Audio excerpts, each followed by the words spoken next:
রিমঝিম গিরে সাবন। চলো, যাই হোক, বাইরে বৃষ্টি হচ্ছে তাই গান চলে এলো মনে। তো বাদ দাও, তো দেখো কুইক রিভিশন যেইর জন্য যেটা চলছিল, আজকে ম্যাট্রিক্স #3 নিয়ে আমি চলে এসেছি।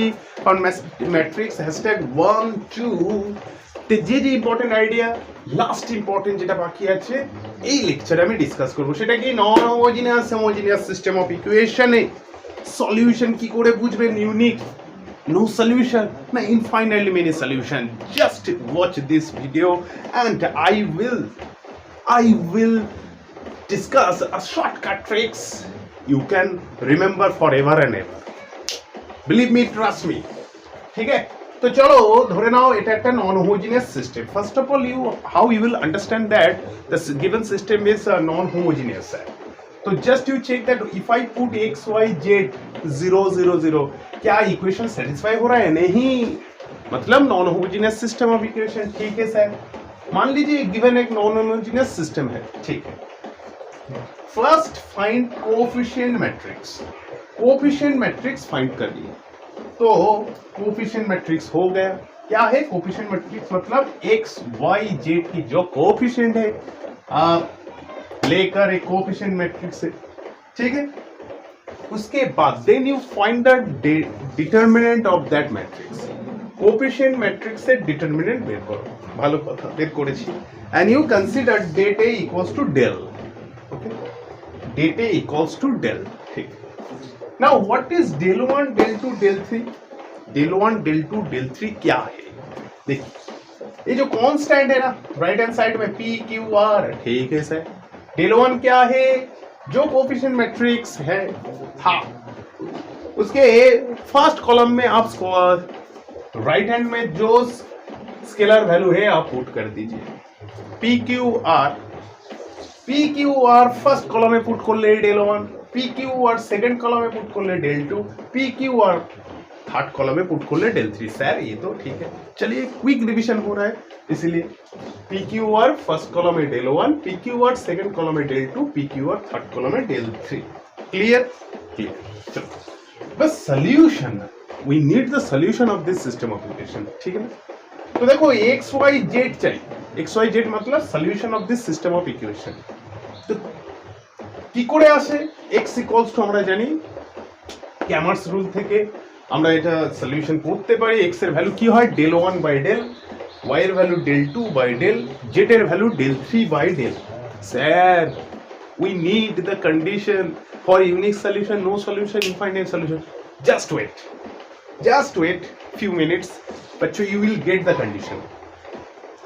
সলিউশন তোমাকে বের করতে কোনদিন দেবে না, তোমাকে কন্ডিশন আমি জাস্ট লিখেছি, তুমি একটু দেখো। Solution x equals to del 1 by del, y equals to del 2 by del, z equals to del 3 by del।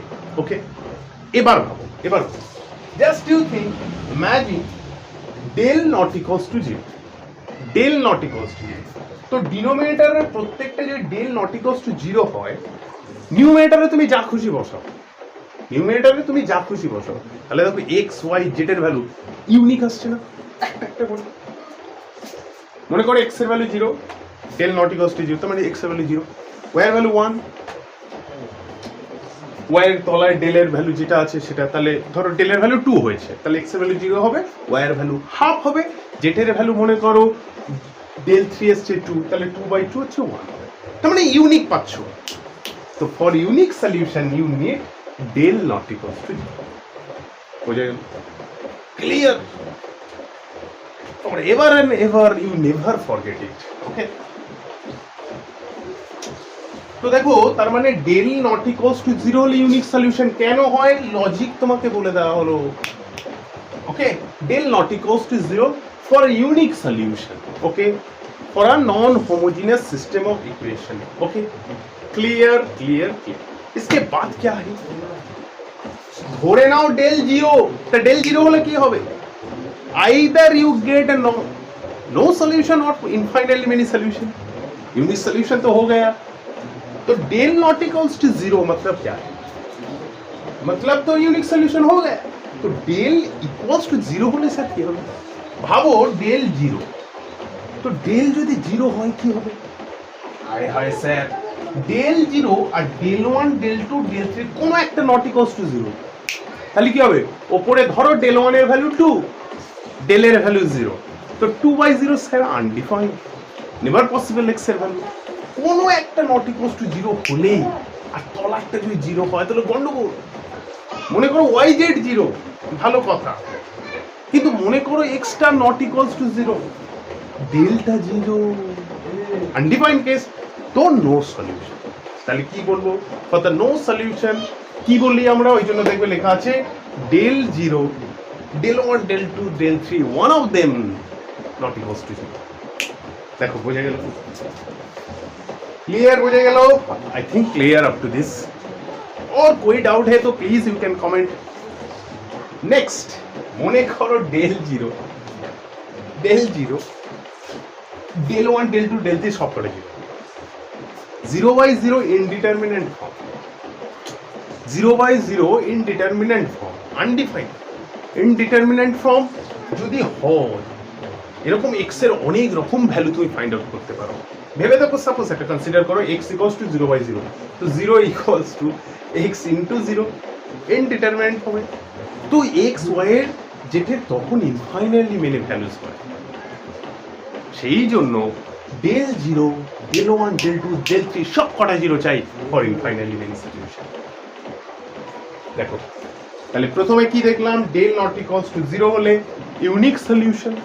Del 0, তলায় 0, high high high high high, তলায় 0, উপরের কোনো একটা যদি নট ইকুয়ালস টু 0 হয় তাহলে তো আনডিফাইন্ড, নো সলিউশন। তার মানে del 0, del 1, del 2, del 3, one of them not equals to 0, যে কোনো একটা হলেই নো সলিউশন। আর যদি ডেল 0 সব কটা যদি 0 হয়ে যায়, ডেল 1, ডেল 2, ডেল 3, তাহলে অবশ্যই ইনফাইনাইটলি মেনি সলিউশন। জাস্ট তো দেখো unique solution del second, no solution, no solution del equals to 0, del 1, del 2, del 3, one of them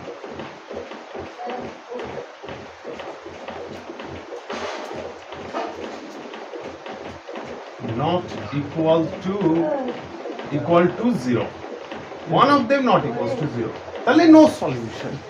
R infinitely many solution হতে গেলে ডেল 0 চাই, ডেল 1, ডেল 2, ডেল 3, ঠিক আছে? Clear? আচ্ছা চলো এবার দেখা যাক হোমোজিনিয়াসের ক্ষেত্রে আমরা কি করে এটাকে ট্যাকেল করব। স্যার হোমোজিনিয়াস হলে কি হবে? ঠিক একইভাবে ভেবে দেখো, হোমোজিনিয়াস সিস্টেমও হোমোজিনিয়াস যদি হয়, আমি এটা থেকেই বুঝিয়ে দিচ্ছি, আশা করি কোনো প্রবলেম হবে না। হোমোজিনিয়াস সিস্টেম অফ ইকুয়েশন যদি হতো, তাহলে রাইট হ্যান্ড সাইডে সব 0 0 থাকতো। PQRS এর জায়গায় তো PQR এর জায়গায় যেটা রাইট হ্যান্ড পার্ট সেটা তো 0ই হতো। এক্স ওয়াই জেডের জায়গায় 0 বসালে স্যাটিসফাই যেন করে, ঠিক আছে? তো দেখো তাহলে PQR 0 হতো। তুমি যদি ডেল 1 বের করতে দেখো, del 1 0, del 2 0, del 3 0, clear?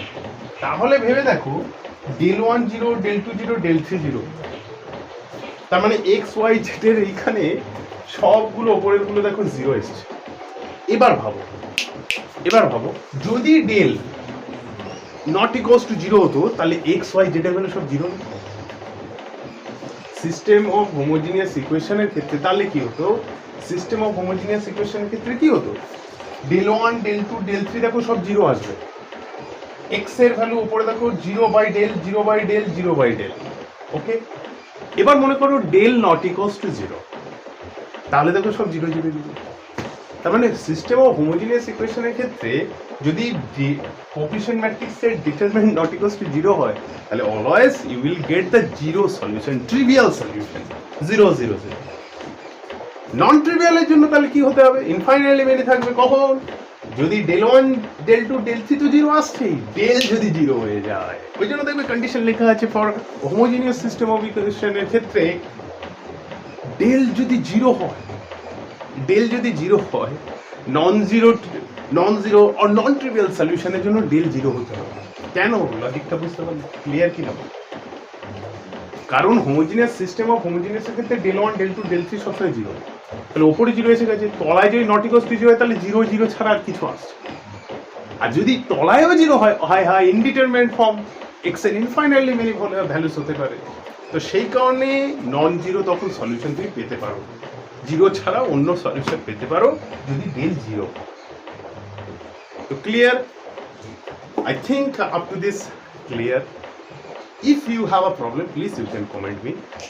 Thanks for watching my video. सामने जे दम लगा के पढ़िए, पढ़ाई कीजिए।